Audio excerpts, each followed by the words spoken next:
welcome to DevDay Sri Lanka. This is Karthik Sirsnagandla. I'm going to talk with Johannes Broadwall. Did I pronounce your name correct? You did. Okay, thanks. Okay, so I'm going to ask him a bunch of tough questions for us to see what is that we can learn from him. Johannes, first question. This is your first conference that you have organized in Sri Lanka, am I correct? Well, more or less. The first time I was in Sri Lanka, I helped organize a code retreat, which was really great. We had 35 very interested Sri Lankan developers right here at the Galadari Hotel. Can you share some background of yours in the programming world? What is that you have tried, dabbled with? What do you do now and stuff? Sure. So I've been programming for 17 years, I think now. So it's starting to, I'm starting to get pretty old, I guess.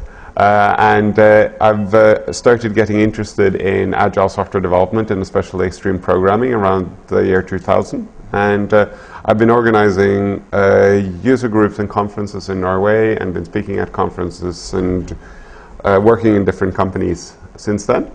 And about 1.5 years ago, I joined ExcelSoft, which is a agile offshoring company right here in Sri Lanka, and I've been working here as the chief scientist ever since. Okay, so it's ExcelSoft that brought you to Sri Lanka, is it? Right. It's a long story, but that's the short story. That's the short version. Okay.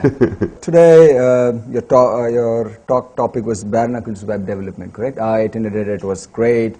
The demo part. I think doing this test-driven development in front of the big audience is difficult bit. How long did you practice for this? My whole life. Okay. For this conference in particular?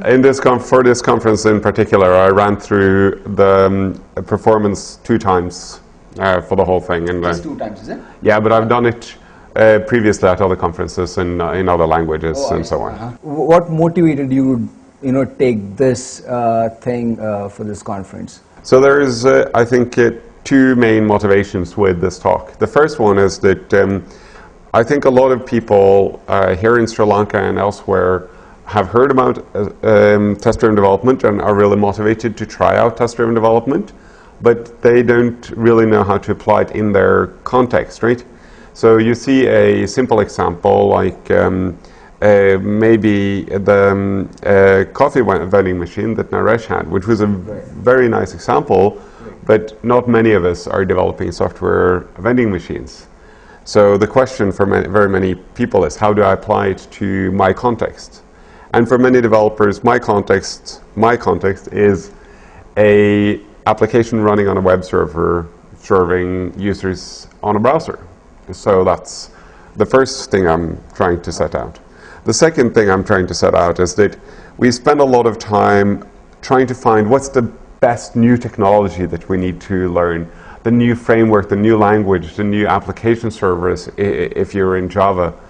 And we didn't spend, I think, enough time trying to become better at the tools that are already there and what we're basically forced to use on a day-to-day basis anyway. So the other part of the talk, I start with going over how to develop a web application test-driven, and the other part of the talk is I'm going down into the nitty-gritty of the web server mechanics and threading and different things like this. Did you see any unanticipated challenges when you have gave your presentation? During the talk? During the talk? Well, it took longer than I had expected, but then again, so it always does. Okay. So you kind of knew the crowd, you knew kind of how to pull them into participation. Is that what it is? Right. So I think that one thing that I noticed with the speakers in front of me was there were a lot of speakers who had a little bit of difficulty trying to engage the audience as much as they wanted to. And I've had some more experience with a Sri Lankan audience. So I know that if you just ask a question to the room, you will not generally get a response. So I had one unfair advantage and one trick that anyone can use. And you're a familiar face in the community here. Exactly. Okay. So I had a lot of people that I knew in the audience, both within ExcelSoft and outside. And I would ask them by name Ah, yes, I had to admit that, yeah.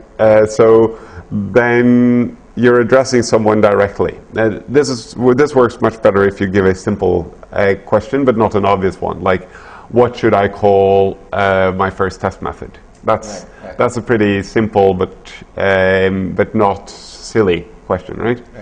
And the second thing is to just, instead of giving the question to the audience, to pick one person in the audience who's willing to give you eye contact and then stare at that person until he answers. And when it's techie thing, it's even more difficult, right? So yeah, right, okay. So I think I'm done with it. So the next part of this thing, I'm going to, we're going to go through a lightning talks thing, and I'm going to ask you questions. You're going to answer as fast as possible. No excuses, no passes. Yeah. All right. You got to click that once you're done answering. All right, I'm ready. Okay. Okay. Your favorite language? Java.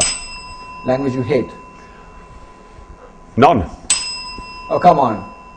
None? None is not an answer. All right. PHP. Okay. Your favorite framework? None. There should be some framework that should have inspired you, right? So nothing?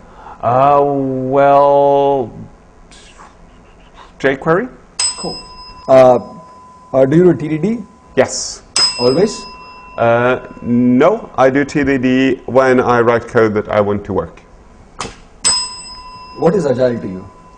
Agile to me is about feedback, and it's about and feedback has two components that we need to focus on. It is how to get feedback more frequently, like you said in your talk, shorter demos or shorter iterations give us more frequent feedback, and how to get more information from that, which is the risk if you have what I call a shallow demo. If you have a demo only inside of the team, that's a more shallow demo than if you can involve end users. So faster feedback and better feedback. Awesome. Okay. Your advice to young programmers who are wanting to adopt TDD and stuff, who basically want to adopt Agile as such and their practices, what would be your advices? I think the best place to start is to practice some code katas. And you can get, I think, XLE Magazine 2.0, which is the previous one before this conference, where I have a article about which katas you could start with. Okay. One final question is, what's your favorite TDD framework? NUnit. NUnit. Okay. With fluent assertions. Okay. I'm done asking you the questions I wanted. It was really fun.